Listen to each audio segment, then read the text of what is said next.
the darkest corners of the galaxy, where star maps end and legends begin, there exists a truth that every civilized species whispers but never speaks aloud. Humans are the apex predators of the universe. Not because of their technology, not because of their numbers, but because when everything else gives up, humans get angry. And an angry human is the most terrifying force in the known cosmos. But what happens when the galaxy's most feared alien mercenary, who has conquered worlds and brought empires to their knees, makes the fatal mistake of targeting Earth?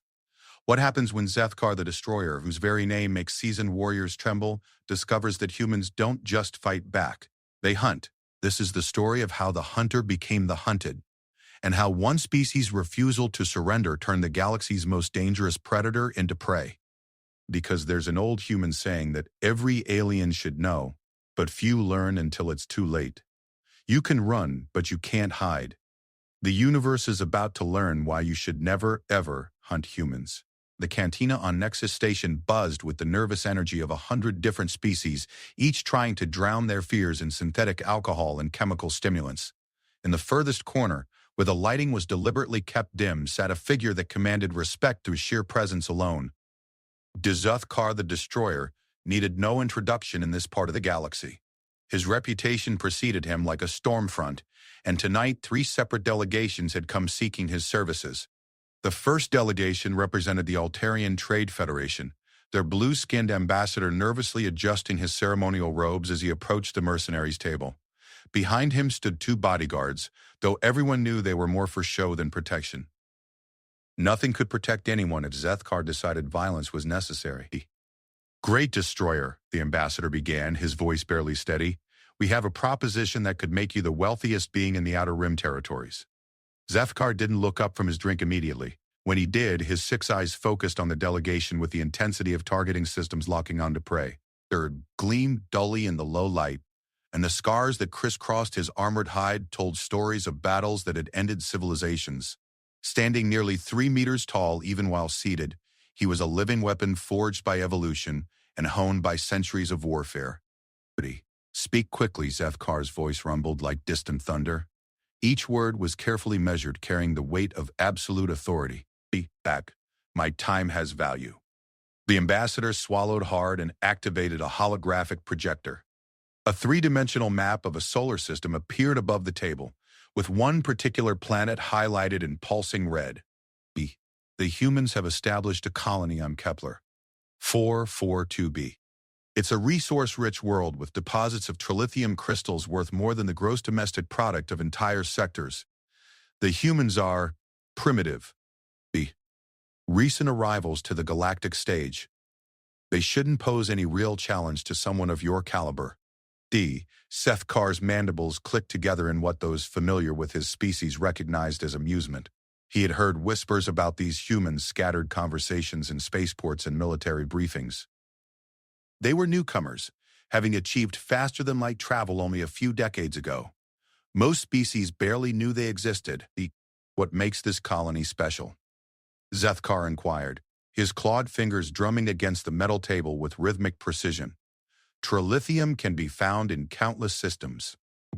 Why not simply negotiate for mining rights?" The second delegation, representing the hegemony of worlds, chose that moment to step forward. Their leader, a reptilian creature with scales that shifted color based on emotion, was currently displaying patterns of deep anxiety mixed with determination. "Because the humans refuse all negotiation," the hegemony representative interjected. "They claim the planet is sovereign human territory. They've rejected every reasonable offer, every diplomatic overture. They're being unreasonable." Zethkar's 6 eyes shifted to study the newcomers. The hegemony was known for their bureaucratic efficiency and their tendency to acquire resources through legal channels when possible. If they were here, it meant the situation had moved far beyond normal diplomatic solutions. The humans have something that doesn't belong to them. The third delegation finally spoke. These were Vorthan merchants, a species known for their aggressive business practices and flexible morality. Their leader, a creature that resembled a cross between a spider and an octopus, gestured with 4 of his 8 arms as he spoke. That planet was surveyed by Vorthan exploration teams 50 years ago. "We have legal claim. The humans are squatters." They shifted, showing detailed scans of the planet's surface, mining operations, agricultural settlements, and what appeared to be defensive installations dotted the landscape. It looked like a typical colonial development, nothing particularly impressive by galactic standards.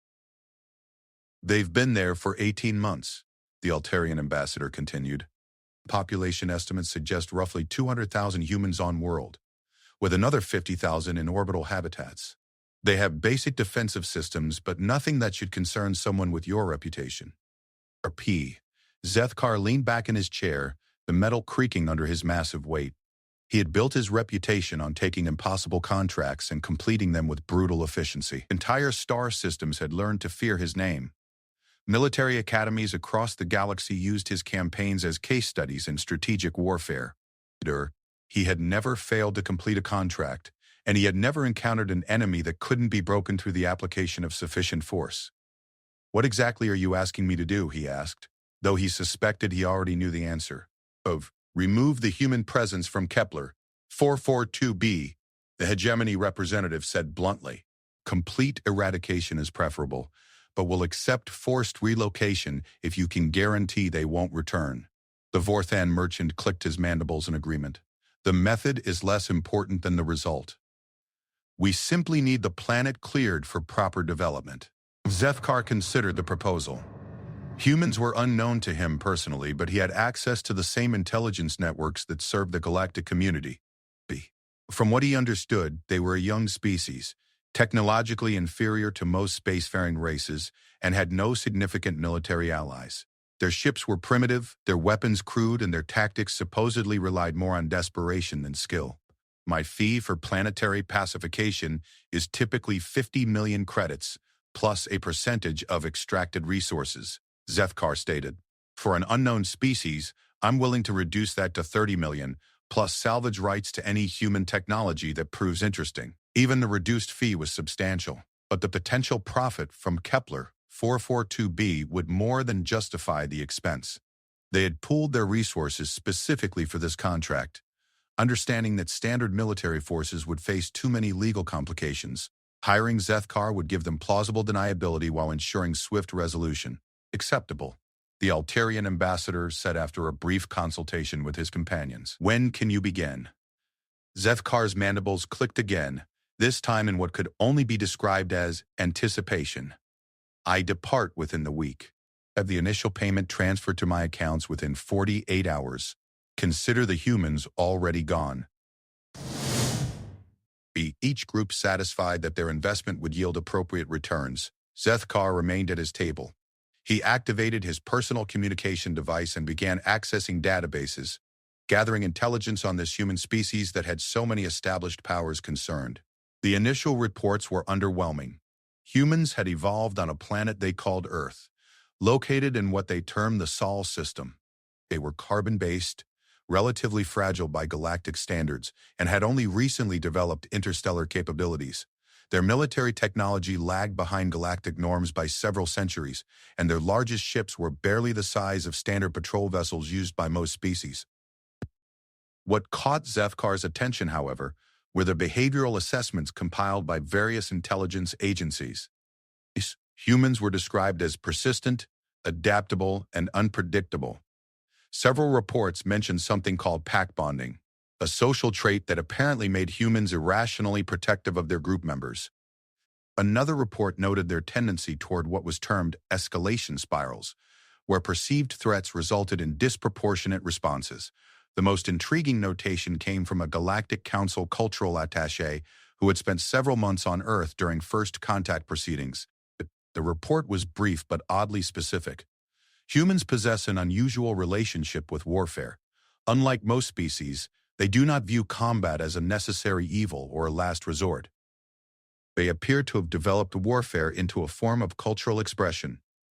Recommend extreme caution in military engagements. Uri dismissed the warning as typical bureaucratic overcaution. Cultural expression or not, warfare was his profession. He had dedicated his entire existence to perfecting the art of violence on an industrial scale. No species that had achieved spaceflight in the last few decades could possibly present a challenge to someone with his experience and resources. He spent the next several days making preparations. His personal warship, the Inevitability, was a converted dreadnought that he had captured during his campaign against the Nexarian Empire. Over the years, he had modified it extensively, adding weapon systems, defensive capabilities, and specialized equipment for planetary assault operations. The ship could single-handedly reduce most colonies to ash within hours.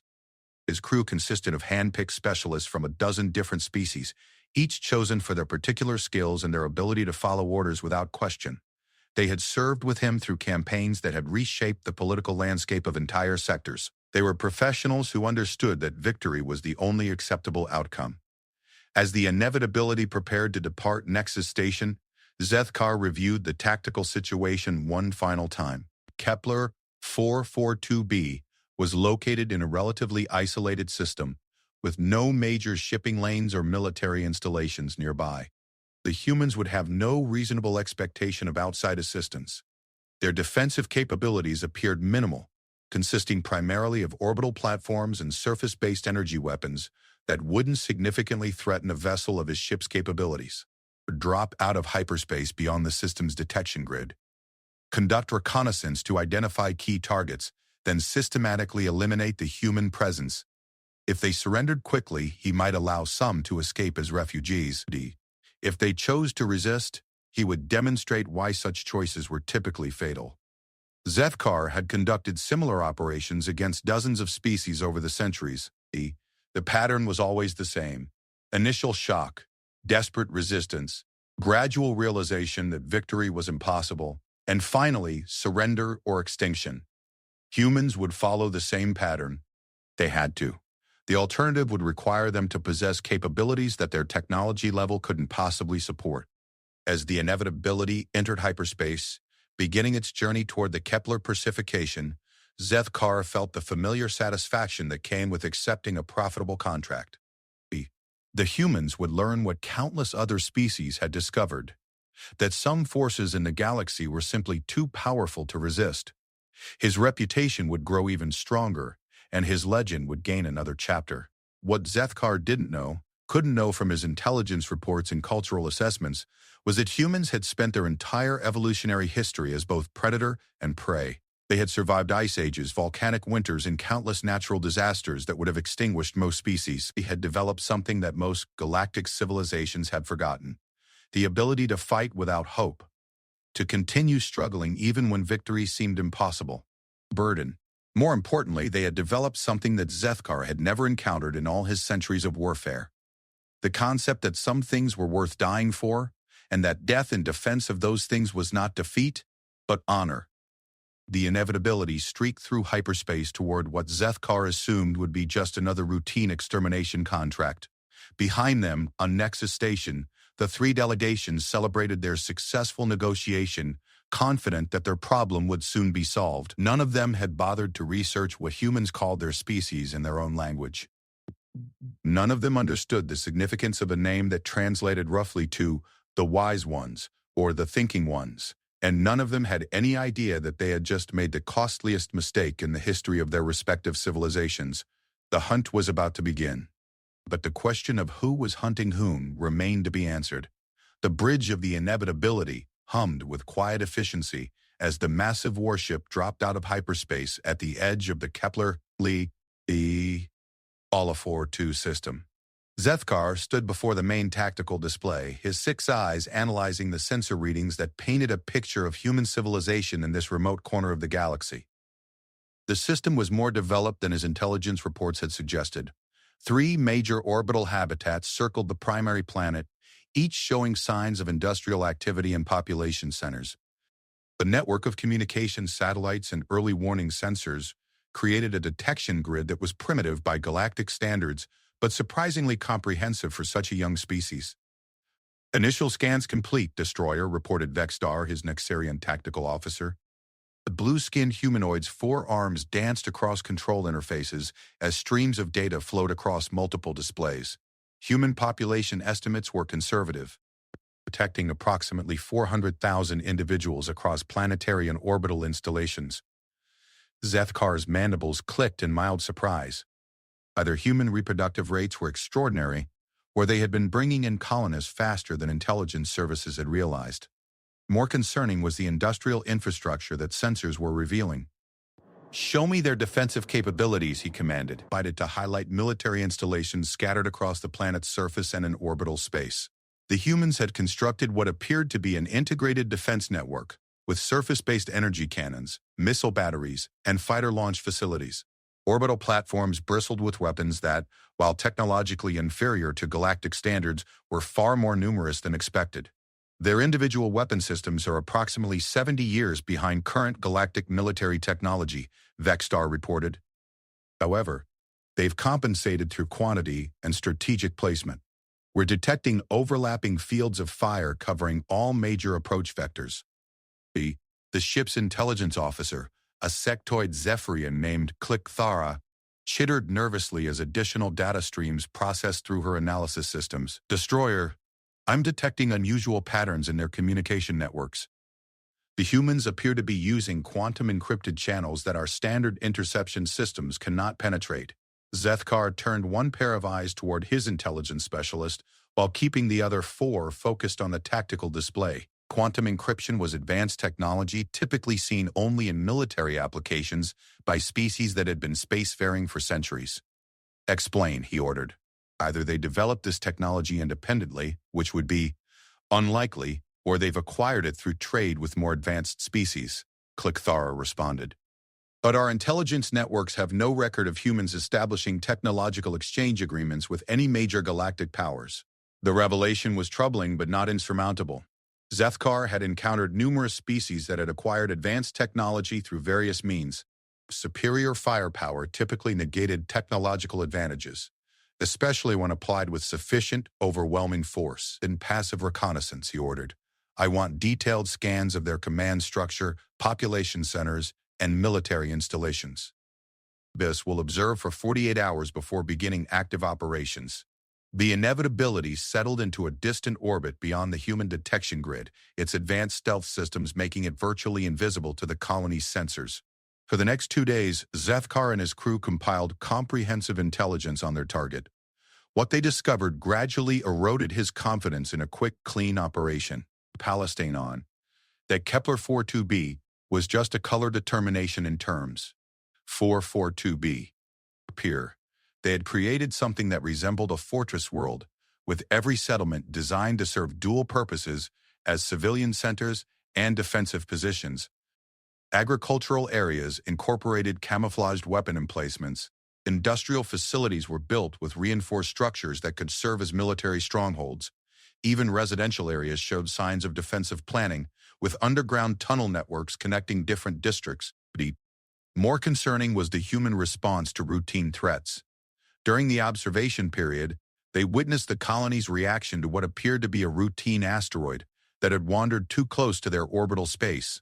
Instead of simply deflecting or destroying the object, the humans had mobilized their entire defensive network, treating the asteroid as a potential hostile contact until its trajectory and composition could be verified. "They're paranoid," Vexstar observed during one of their briefing sessions. "They treat everything as a potential threat." "Not paranoid," Clicthara corrected.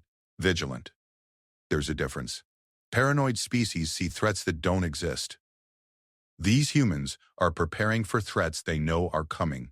Zethkar considered this distinction. In his experience, species that prepared extensively for warfare typically did so because they had extensive experience with it. The intelligence reports had mentioned something about humans having a long history of internal conflicts, but most species went through periods of internal warfare before achieving planetary unity. "Pirate, show me their military exercises," he commanded. The display shifted to recordings his ship had captured of human training operations. With Zethkar witness challenged many of his assumptions about this supposedly primitive species. Human military units moved with precision and coordination that spoke of extensive training and combat experience. Their tactics incorporated combined arms operations, with ground forces, air support, and orbital elements working in seamless integration. More troubling was their apparent emphasis on asymmetric warfare techniques, with units practicing guerrilla tactics, sabotage operations, and what appeared to be suicide missions. "They train their soldiers to fight against superior forces," Vexstar noted. These exercises assume they'll be facing enemies with better technology and greater numbers. It showed a human unit conducting what they called extraction under fire scenarios, where small teams would recover personnel from hostile territory while under constant attack. The humans performed these exercises with a level of dedication and realism that suggested such situations were not theoretical possibilities, but expected realities. How long have they been preparing for this kind of warfare? Zethkar asked. Clicktara's mandibles clicked as she processed historical data.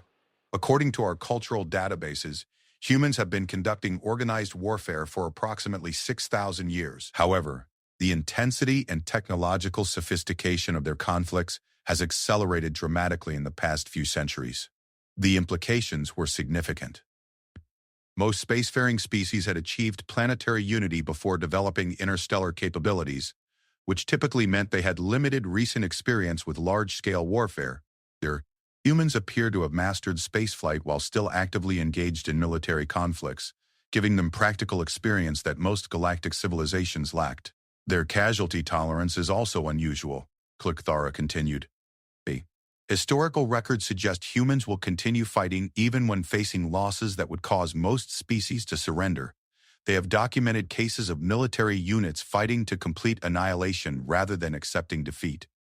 Pixar absorbed this information while studying tactical projections on the main display. His battle computer had calculated numerous attack scenarios, each one showing increasing complexity and potential casualties among his crew. The humans' defensive preparations would exact a price, even from a superior force. On the third day of reconnaissance, something happened that forced Zethkar to reconsider his entire approach to this contract. The humans found him. It began with subtle changes in their communication patterns. Encrypted traffic increased dramatically, and military units across the colony began moving to alert positions. Then came the directional scans, as human sensor arrays began systematically searching the exact region of space where the inevitability was concealed. Demanded as his instruments detected active sensor sweeps passing uncomfortably close to their position. Our stealth systems are military grade. They shouldn't be able to detect us with their technology level. Unless their technology level is higher than our intelligence suggested, Clicktara responded grimly.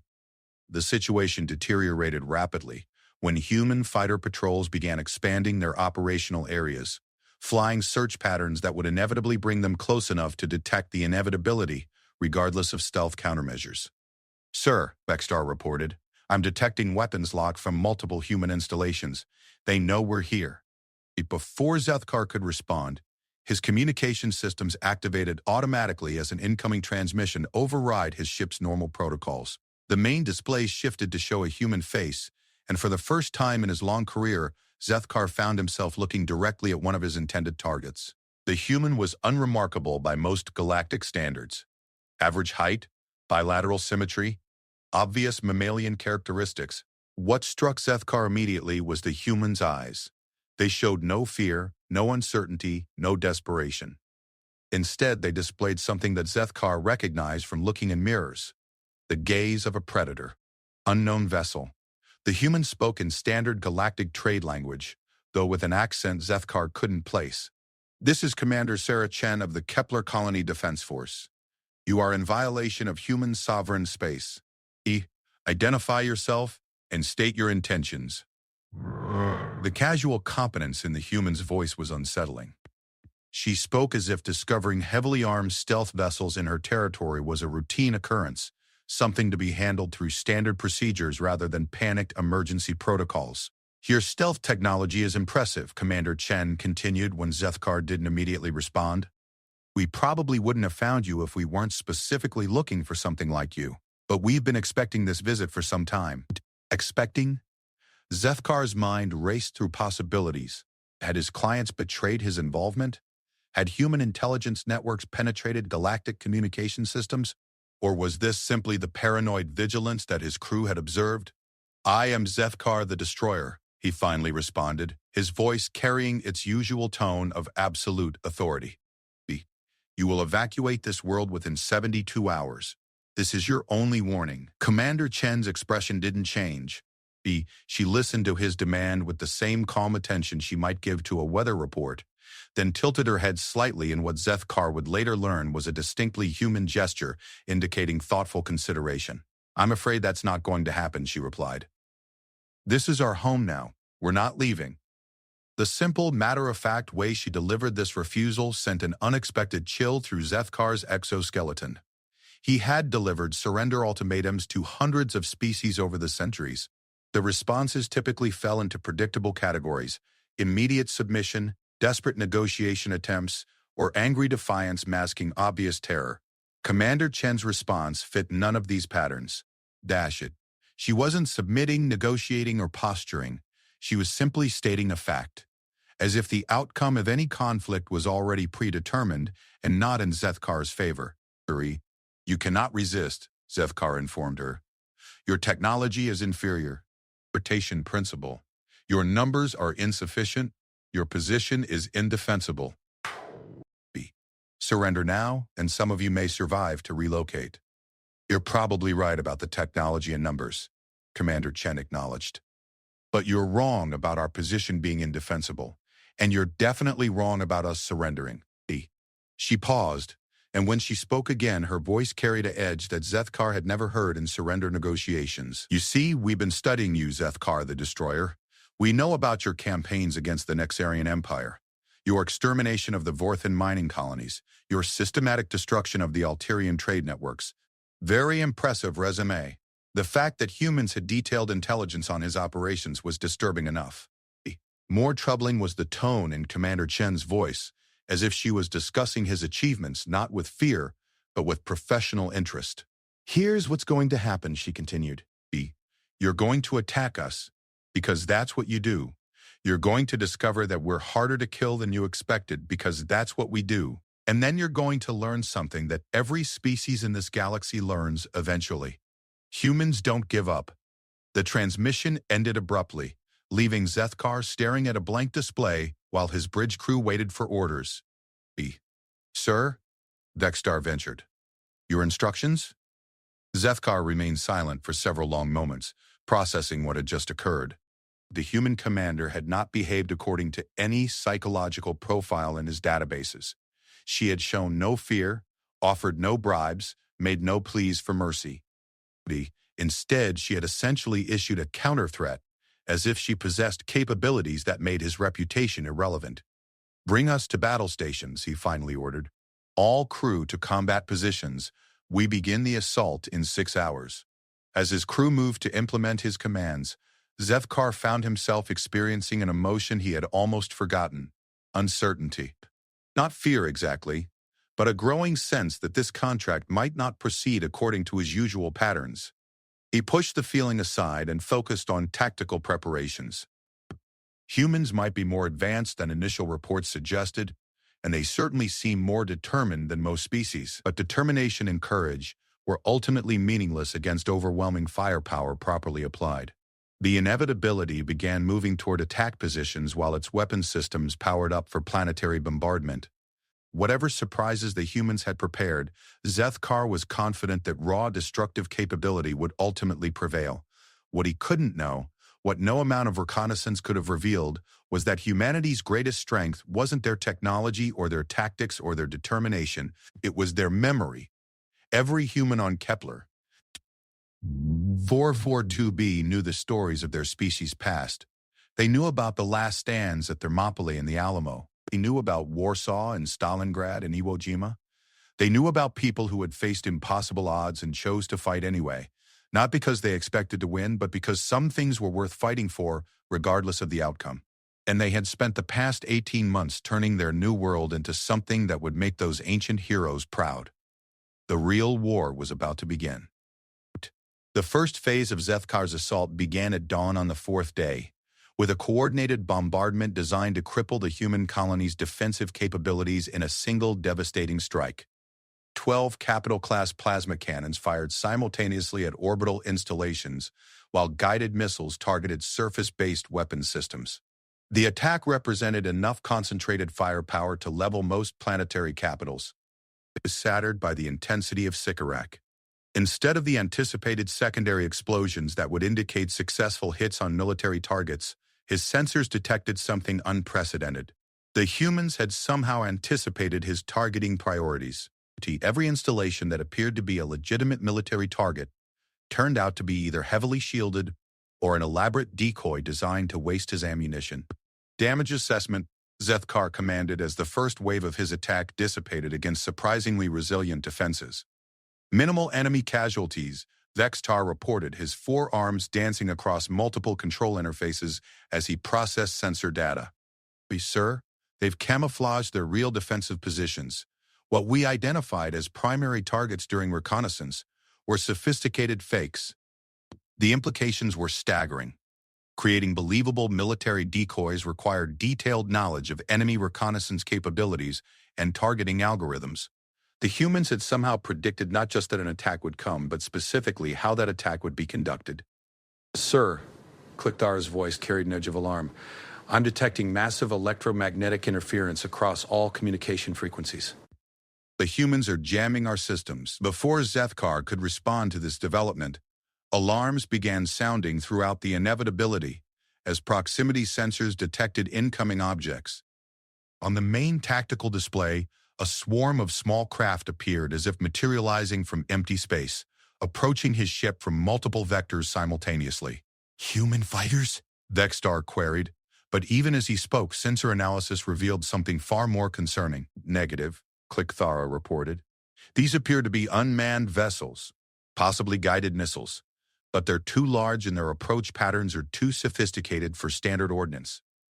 Zethkar watched the tactical display as dozens of human craft closed on his position, action and tactical awareness that suggested artificial intelligence guidance systems far more advanced than anything his intelligence reports had indicated humans possessed.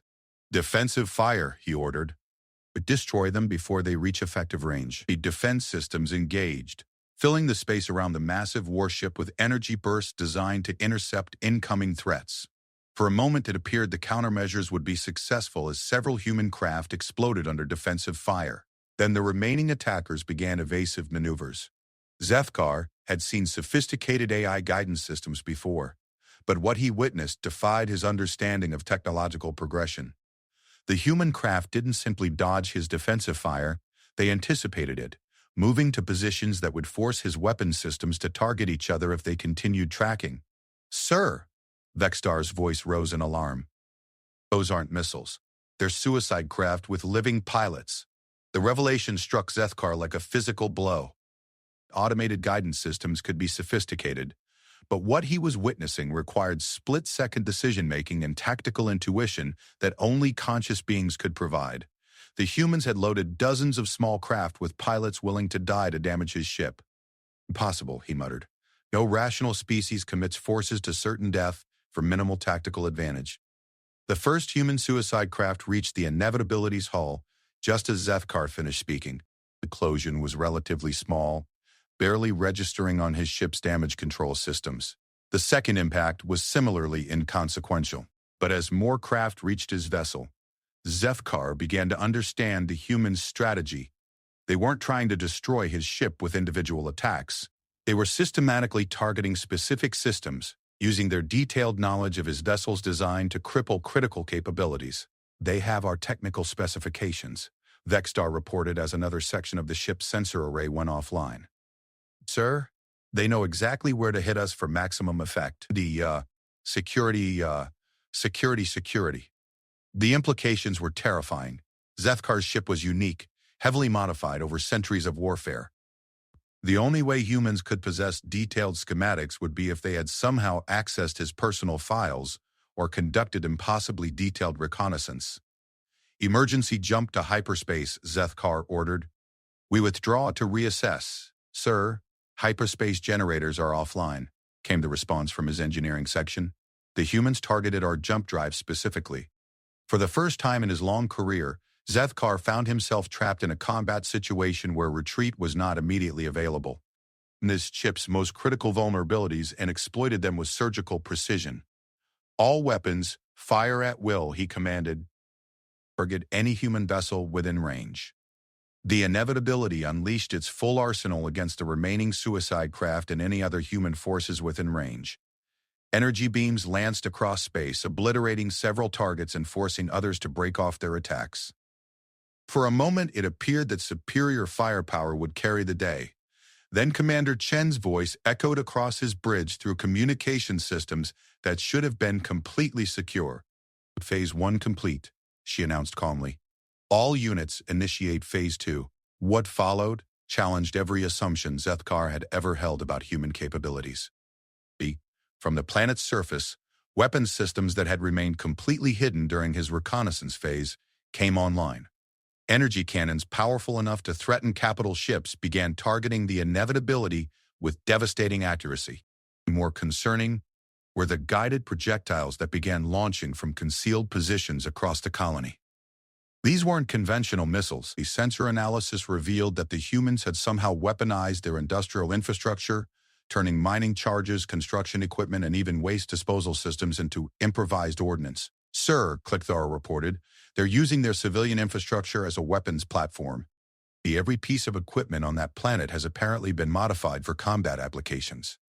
Zethkar absorbed this information while watching his ship's defensive systems struggle to intercept the diverse array of incoming threats. The humans weren't just fighting with military hardware. They had converted their entire civilization into a weapon specifically designed to counter his advantages. How is this possible? He demanded. They've only been on this world for 18 months. Sir, Vextar's voice carried a note of grim realization. I don't think this colony was established for mining or agriculture. I think it was established specifically as a trap. The pieces began falling into place in Zethkar's mind. The advanced defensive preparations, the detailed knowledge of his ship's vulnerabilities, the seemingly impossible coordination between military and civilian systems. The humans hadn't been surprised by his attack because they had been expecting it. They knew we were coming, he said aloud. Not just that we were coming, Clickthara corrected. They knew you specifically were coming. This entire operation was designed to counter your standard tactics. It docks Sakur's exoskeleton as he processed the implications. Somehow the humans had not only learned about the contract placed on their colony, they had specifically prepared countermeasures for his personal combat methodology. Sir, his communications officer interrupted. Incoming transmission from multiple human sources. On screen, Zethkar commanded. The main display activated to show not Commander Chen, but a different human. This one wore what appeared to be academic robes rather than military uniform, and spoke with the calm authority of someone delivering the lecture. Zethkar the Destroyer, the human began. I am Dr. Marcus Webb, Director of Strategic Planning for the Kepler Colony. I want you to understand what's happening to you. The human paused, consulting what appeared to be a datapad before continuing. 18 months ago, we learned that 3 galactic powers had pooled resources to hire you for our extermination. Rather than flee or surrender, we chose a third option. We decided to study you. Dr. Webb gestured. And the display split to show detailed schematics of the inevitability alongside tactical analyses of Zethkar's previous campaigns. We acquired these through various means over the past year: trade negotiations, diplomatic channels, intelligence purchases, and in some cases direct theft. We know everything about your ship, your tactics, your crew composition, and your personal psychology. Zethkar felt something he had never experienced in centuries of warfare: the sensation of being completely outmaneuvered by a supposedly inferior enemy. You see, Dr. Webb continued, humans have a particular talent for studying our enemies. When we know we're going to fight someone, we learn everything possible about them. And when we learn everything about our enemies, we tend to win. Right. The display shifted again to show real-time tactical data from the ongoing battle. The humans weren't just defending randomly. They were implementing a comprehensive strategy designed specifically to exploit every weakness in Zethkar's approach. Phase 2 is neutralizing your offensive capabilities, Dr. Webb explained as more human ordnance impacted the inevitability's weapon systems. Phase 3 will be disabling your mobility and life support.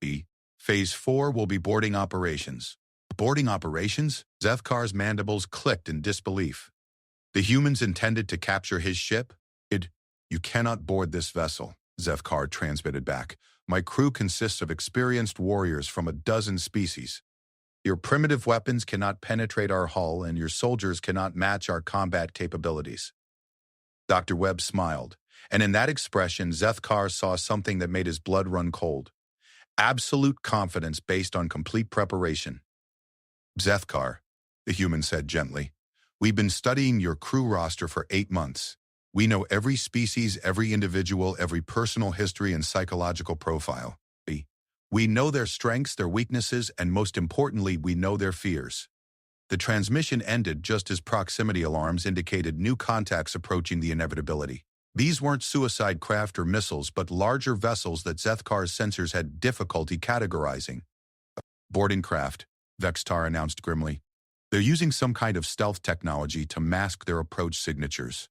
As the first human boarding craft attached to his hull, Zethkar realized that his entire understanding of this species had been fundamentally wrong. These weren't desperate colonists fighting for survival. They were experienced warriors who had spent over a year preparing for this specific battle. Marie, all crew to repel boarders, he commanded. Seal all sections and prepare for close-quarters combat. Throughout the inevitability, alien warriors who had served Zethkar through countless campaigns began taking positions to defend their ship. They were confident in their abilities, secure in their experience, and certain that primitive humans could not match their combat effectiveness. They had no way of knowing that the humans boarding their ship had spent the past year not only studying their individual fighting styles, but practicing specifically against opponents with their exact capabilities.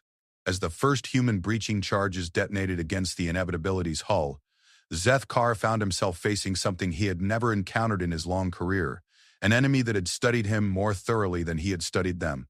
The real battle was just beginning, and for the first time, Zethkar was no longer certain he would win. The sounds of combat echoed through the inevitability's corridors as human boarding teams systematically fought their way deeper into the ship. What should have been a desperate last stand by inferior forces had become a methodical dismantling of Zethkar's crew by enemies who seemed to know every defensive position, every tactical weakness, and every psychological pressure point. From his fortified bridge, Zethkar monitored the battle through internal sensors and tried to understand how his experienced warriors were losing to humans who shouldn't have possessed the training or equipment to challenge them. The answer came in fragments of intercepted human communications that painted a picture of preparation so thorough it bordered on the impossible. Alpha Team, the Nexarian contingent is holed up in Section 7, came one transmission. Remember, they have enhanced peripheral vision but poor depth perception in low-light conditions.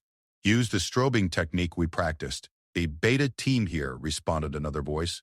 The Zephyrian positions in engineering are exactly where the psychological profiles predicted. They've set up overlapping fields of fire, but they won't retreat even when outflanked. We can use that. Out of Zethkar realized with growing horror that the humans weren't just fighting his crew. They were implementing specific tactical plans designed around the behavioral patterns of each alien species serving under his command. Sir, Vextar reported, internal sensors show that human forces are avoiding direct confrontation wherever possible. They're using gas weapons, electromagnetic pulse devices, and what appears to be sonic bombardment to disable our personnel without casualties. Be it perceptive or staggering. In close-quarters combat, most species fought to kill or be killed, and the humans were deliberately using non-lethal methods, which suggested either remarkable confidence in their abilities or a strategic objective that required keeping Zethkar's crew alive. Why aren't they killing our people? Zethkar demanded. The answer came through his communication system, as Commander Chen's voice once again penetrated his supposedly secure channels. Because we don't want to kill them, she said simply. And we want to recruit them. The main display activated to show scenes from throughout the ship where human soldiers were offering surrender terms to individual crew members. But these weren't standard surrender negotiations. The humans were conducting personalized psychological operations based on detailed knowledge of each alien's background and motivations. Your Vorthan engineer in Section 4, Commander Chen continued. We know he has 3 offspring back on his homeworld and that he's working for you because his species' economic collapse left him no other options. We're offering him a full scholarship for his children's education and a lucrative contract with our colony's engineering division.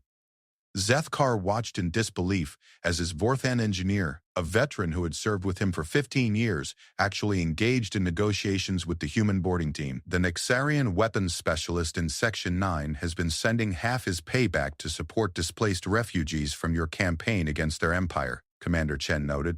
We're offering him a chance to join our refugee assistance program and help us establish protection for displaced persons throughout this sector.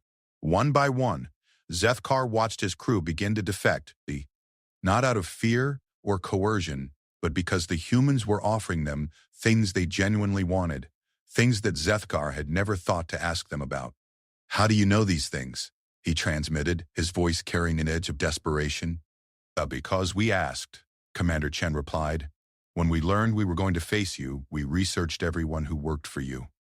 We found their families, learned their histories, discovered their dreams and regrets, and then we prepared individualized offers for each one." The strategic brilliance was undeniable. Zethkar had built his crew based on their combat capabilities and professional skills. He had never considered that their personal loyalties could be purchased by addressing their individual needs and desires. "This is impossible," he protested. "You cannot have conducted this level of intelligence gathering in 18 months. "You're right," Commander Chen agreed. "We started 3 years ago, immediately after first contact with galactic civilization. We knew that eventually someone would try to take our worlds from us, so we began preparing." The display shifted to show a timeline that made Zethkar's exoskeleton crawl with apprehension. For 3 years, while the galactic community had dismissed humans as irrelevant newcomers, they had been systematically infiltrating information networks, establishing intelligence assets, and conducting detailed studies of every major military force in their region of space. "We have detailed files on the personal histories of over 2 million military personnel from 47 different species." Dr. Webb's voice joined the transmission. "We know their families, their debts, their ambitions, their fears, and their breaking points. When we fight someone, we don't just fight their weapons and tactics. We fight their will to resist." Zethkar absorbed this information while watching his crew systematically abandon their posts. The humans weren't just winning the battle for his ship. They were demonstrating capabilities that suggested humanity posed a threat to the entire galactic order. "Sir," Vexstar reported, "human forces have reached the outer bridge defenses. But they're not attacking. They're requesting permission to negotiate." Before Zethkar could respond, his bridge blast doors opened. Not because they had been breached or damaged, but because someone with command-level access codes had opened them from the inside. Vexstar stood beside the door controls, his 4 hands raised in a gesture of surrender.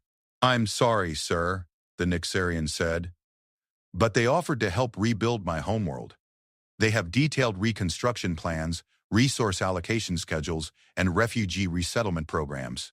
They're offering my species what you helped destroy." Through the open doors came a small group of humans in environmental suits, moving with the careful precision of experienced soldiers but carrying their weapons in non-threatening positions.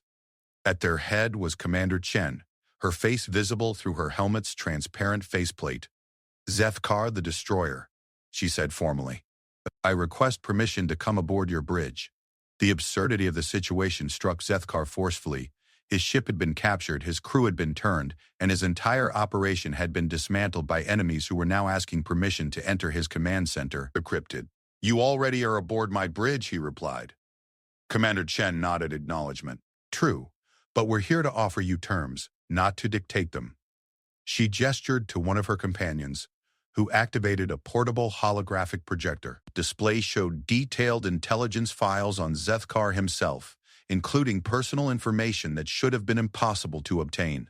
"We know about the Nixarian orbital bombardment of your homeworld," Commander Chen said quietly. "The extinction and your survival as the last of your kind. We know about the centuries you've spent taking revenge against a galaxy that let your people die. The information was accurate, and its acquisition represented intelligence capabilities that rivaled anything in the galactic community. But more significant was the tone in Commander Chen's voice, not triumphant or threatening, but genuinely sympathetic. We also know that you've been looking for a way to end this cycle, she continued. The revenge never brings satisfaction, does it? Each successful campaign just reminds you that your people are still gone. Zethkar found himself facing something unprecedented, an enemy who understood him well enough to offer what he actually wanted, rather than what they assumed he needed. What are you proposing, he asked. Employment? Dr. Webb answered, stepping forward. We need someone with your experience to help us establish a defensive network for human colonies, not as a mercenary working for payment, but as a protector working for a cause. The offer was strategically brilliant. Instead of trying to defeat him, the humans were attempting to recruit him for objectives that aligned with his deeper motivations. You would trust me? Zethkar asked. After everything I have done? Trust is earned, Commander Chen replied, but everyone deserves a chance to earn it. Besides, we need someone who understands how predators think, because we're about to become the most dangerous prey in the galaxy. She gestured, and the display shifted to show star charts covering vast regions of galactic space. Your 3 employers didn't just hire you to clear one human colony, she explained. This was a test case. If you had succeeded quickly and quietly, they were planning to expand operations against human settlements throughout this sector. The implications crystallized in Zethkar's mind.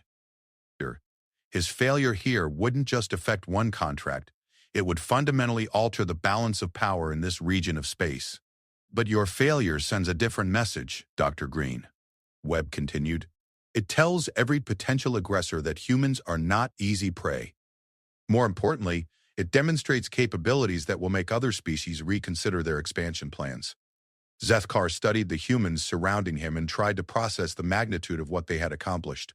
In 18 months, they had not just defended their colony, they had orchestrated a strategic victory that would reshape galactic politics. You planned all of this, he said. From the beginning. From before the beginning, Commander Chen confirmed. We knew that establishing colonies would eventually bring us into conflict with established powers. So we prepared for that conflict by making it too expensive to pursue. She paused, then added something that sent chills through Zethkar's exoskeleton. This colony was never about mining trilithium crystals. It was about establishing humanity's reputation as a species that's too dangerous to threaten and too valuable to ignore. The strategic sophistication was breathtaking. The humans hadn't just defended themselves. They had engineered a situation where attacking them became a costly mistake that other species would avoid repeating. Your answer, Destroyer? Commander Chen asked. Will you help us protect human colonies, or do we need to find another solution for your future? Zethkar considered his options. He could refuse and likely face imprisonment or execution. He could attempt escape and spend the rest of his existence as a fugitive. Or he could accept their offer and find purpose in protecting rather than destroying. What guarantees do I have, he asked. The same guarantee humans give each other, Commander Chen replied. Your word of honor, backed by our mutual respect and shared objectives. It was a remarkably human response. Trusting personal integrity over legal contracts or binding obligations. I accept your terms, Zethkar said finally. Around the bridge, his former crew members began expressing their own acceptance of various human offers. Within hours, the inevitability had effectively become a human vessel crewed by willing recruits rather than reluctant conscripts. Over the following weeks, as news of the failed extermination spread throughout galactic intelligence networks, the 3 powers that had hired Zethkar faced consequences they hadn't anticipated. Their own military forces began questioning orders to engage human targets.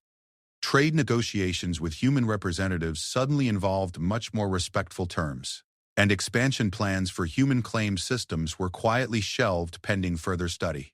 Precedented in galactic politics, they had become a threat while simultaneously becoming too valuable to eliminate. 6 months later, Zethkar stood on the bridge of his refitted ship as it patrolled the approaches to a dozen human colonies. His crew, now officially serving in the Human Colonial Defense Force, operated with a morale and efficiency he had never achieved through intimidation and payment. Incoming transmission from the Altarian Trade Federation, Vexstar reported. They're requesting permission to establish a diplomatic mission on New Terra. But they follow our protocols and respect our sovereignty. The irony was not lost on him. The same species that had hired him to exterminate humans were now seeking alliance and trade agreements. The predators had become protectors, and the prey had become the dominant force in their region of space. Commander Chen joined him on the bridge for their weekly strategic briefing. "How does it feel?" she asked. "Protecting instead of destroying?"